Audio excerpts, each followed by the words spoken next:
page Moleskine journal, and I also gessoed the background a bit.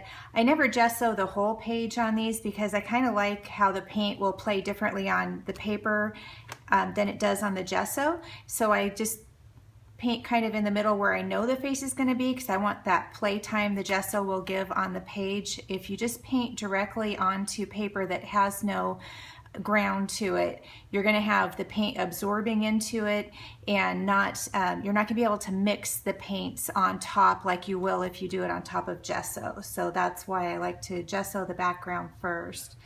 And all I did was take the same way that I showed in the stepped outs. I took just a selfie picture that I turned black and white, and then I did the little face map lines on using just a pencil. And I like these woodless graphite pencils. These are my favorite type of pencil to use for this, because the lead, this is a 6B, and the lead's very soft and it's woodless, so you get the whole lead all the way down instead of just having the little point on there, so you have a bigger area you can work with. And I really like that for adding graphite down to the background and things. You have a nice large bit of graphite showing, so you can go through and just, you know, add it in. And so I've got my sketch done on here already, and I'm going to go ahead and start adding some paint to this. And I always start with the white paint. I have my shading established with the graphite, so I'm going to be starting into the lighter areas on the face. So I'm just going to put some of the paint, and this is this paint, just for a little quick what I'm using. This is fluid matte sheer acrylics, and this is my paint line from Matisse. And the thing that's different about these is they're very, very fluid. So even more fluid than like a high flow, golden high flow. They're heavily pigmented, and they're still retain a sheerness to them. So all of the paints are sheer, and they dry completely matte. So when you're using them in a journal and things, your pages aren't going to stick together because the actual paint is matte instead of having a sheen to it when it's finished. And they also have a little bit of a drying retarder in them, which allows you to play with them on the page for a little bit longer, a little more open time than you would get with other paints. So how you can achieve this with paints that you already have is you could use a medium like a glazing medium mixed in with the paint, and that will give you a little more dry time, or a paint retarder mixed in with your paint, and then some water, so that you get a nice, you know, kind of a thinnish paint. This technique works a lot better with a thin paint, but you can try it with a thick paint too and see, you know, a more heavy body paint, and see what you think. I'm going to go ahead and start painting, and I'm adding the paint first into the areas that I know are going to be, you know, mostly white, like I want a nice highlight in there. And I do that first just so that I don't go and get those areas too gray. If I lay some paint down, it helps me avoid having everything turn out the same color. And when you're doing grayscale paintings like this, and you're trying to get established tonal values, anytime you go into the graphite and pull it into other areas, you're going to start mixing the colors. The graphite mixes right with the paint, and you end up with this lovely shade of gray, but it's real easy to overblend, and then you end up with everything being the same color of gray, and you don't want that.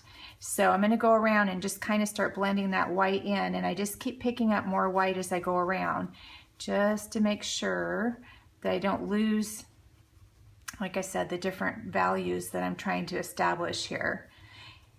And when you're painting, you can use your photo as a reference for what areas you're going to be highlighting and things too. So use your photo so you can see where the shading happens. That's the fun thing about using a selfie like this, is that you can use that to your advantage because you've got a photograph. So you're not just doing this from memory or making this up, you're actually using the light in the photo as your reference. And I'm using a number 8 filbert brush. This is my favorite brush for painting. And I've changed my brushes along the way. I used to use more flat brushes, and that's because I started off as a decorative painter and used floating a lot in my work and stuff like that. And I've changed my methods a bit and adapted as I went along. So now I really like a more stiff bristled brush. I think it gives a little edgier look to things, and I think it really helps you with the blending if you're blending straight on the page like this. And because I've gessoed underneath, like I said, you are going to get a lot of play with the paint, with the pencil moving and mixing, and that is what we're looking for, some of that movement. And you can see it just starts adding in, and you can also rinse your brush if you start getting too gray. Rinse your brush, dry it off, and go back in and blend.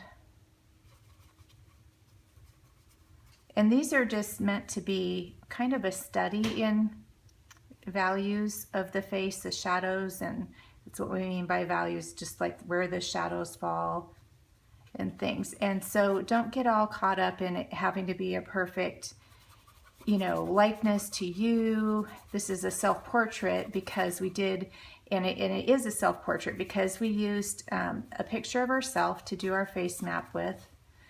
It is you know, it has some of us in there, so it is a self-portrait. Whether it looks like you or not when you're done, that's not really important. That's not what we're going for.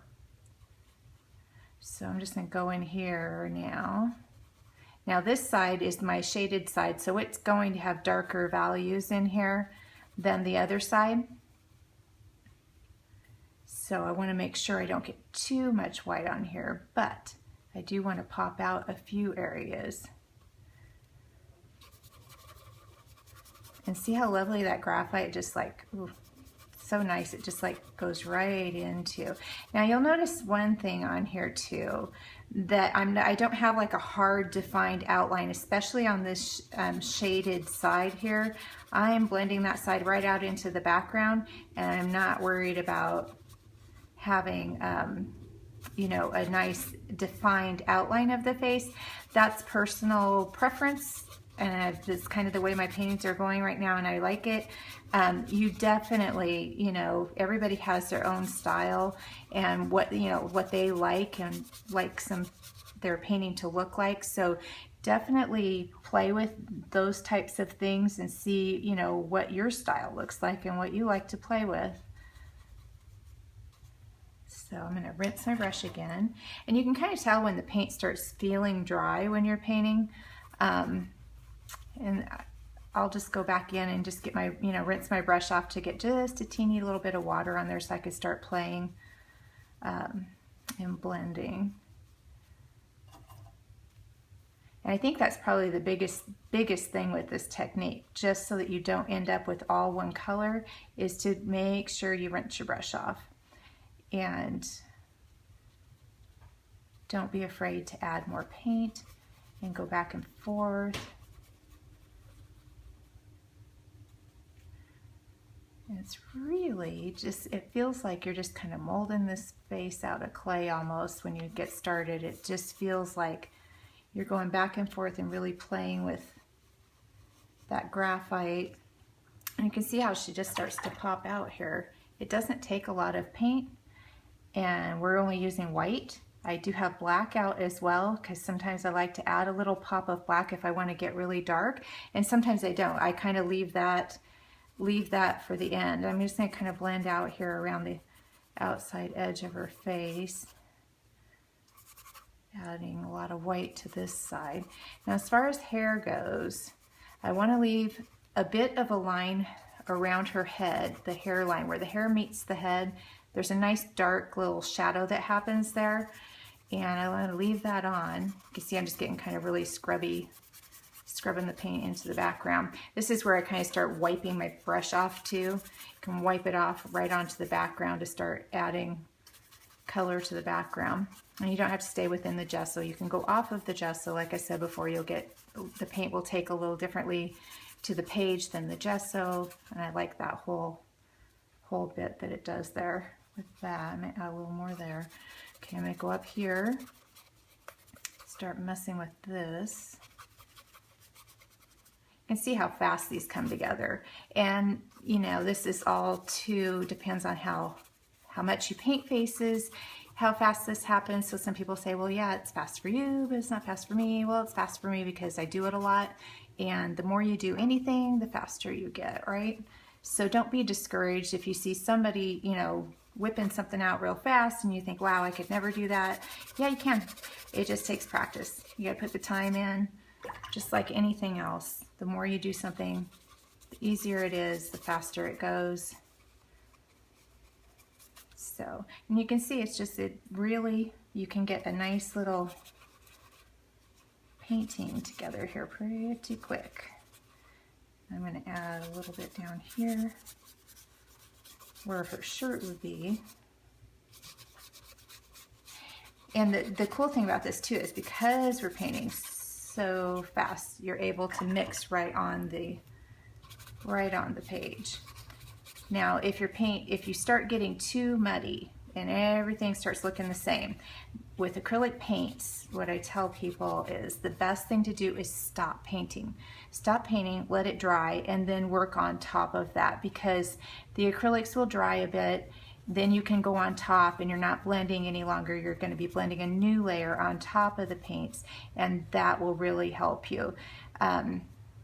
You can get kind of, if you start just feeling like it's going nowhere and you're not liking it, that's time to call it quits for a little bit and go do something else and come back after it dries, and then you can start adding another layer of paint on top and try it again. So you really can't mess up. You just keep going until you get it the way that you want it.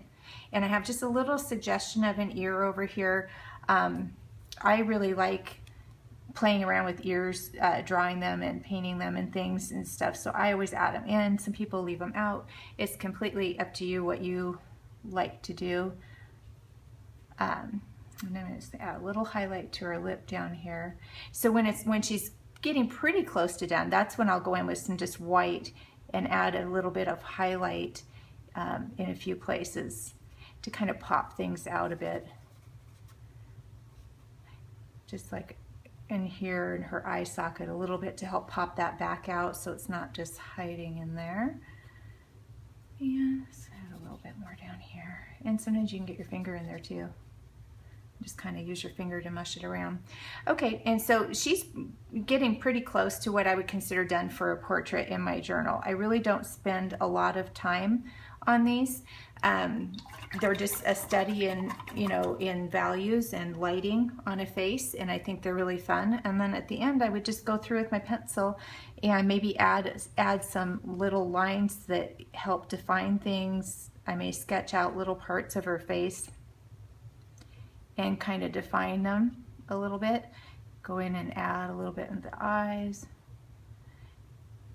So, and you can, sometimes I like to draw around that where the eye sockets are, just for interest. And I love the look of just having some pencil lines in there too. And then you can just add some squiggly lines, add a little hint of areas. I don't draw like I said, a complete line, but sometimes I'll go in and define a few things. Like I talk about putting in my book about putting a little of yourself in there, and a lot of times I add this little bump on my nose in here because I have a bump on my nose, and so that's something that I don't necessarily like about my face, but it's there, it's part of me. And so I go in and I add it to my portraits because I think that adds a little bit of me to them. And see, I'll just hit little parts to outline the face, but not like do the whole thing, because that leaves something to the imagination, something for your eye to fill in later. So you can just add some squiggly marks, and there you go. So pretty easy. It's not as scary as you think it might be.